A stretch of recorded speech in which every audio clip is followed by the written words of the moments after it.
I want to share a friendship story with you that changed my life and changed how I think about friendships. I'm Blake, I'm a licensed therapist and friendship educator, and yeah, healthy friendships are my jam. And I want to be honest, I don't think I'm like the pillar of healthy friendships. They've kind of been really hard and challenging for me. I was not always the best friend. I was not always the most communicative friend.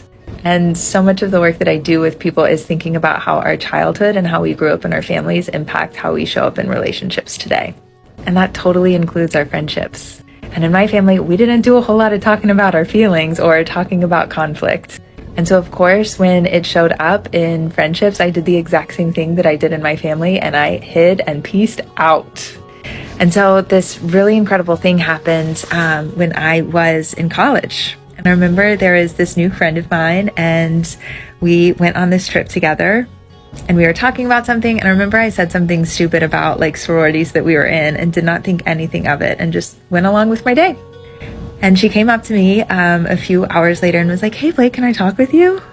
And honestly, it kind of scared me. I was like, "Oh my gosh, what's happening?" But she sat me down and she was so kind and gracious and basically said like, "Hey Blake, what you said really hurt my feelings. I don't know where you heard that, but it's not actually true. And I'm just wondering if we could talk about it together."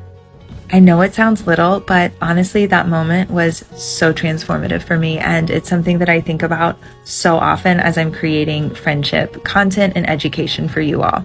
Because I know I'm not the only one that grew up in spaces where you didn't talk about conflict. And this was the first time that a friend was brave enough and kind enough to say directly and clearly to me, like, "This hurt my feelings."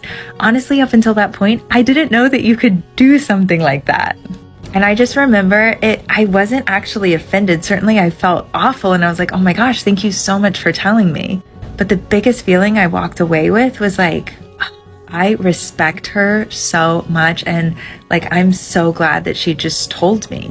And I think about that moment so often because it really changed how I think about friendships. And it's why I am harping all the time that it is normal and we need to normalize having conflict with our friends. That it's okay when things go wrong and it's okay when there's a rift, but the most important thing is that we talk about it with each other, that is actually what creates sustainable friendships. And I can tell you today that she is still one of my very best friends. I hope this helps and inspire you wherever you are in your friendships, that you get to choose to do things differently, even if you haven't always done the best job in the past.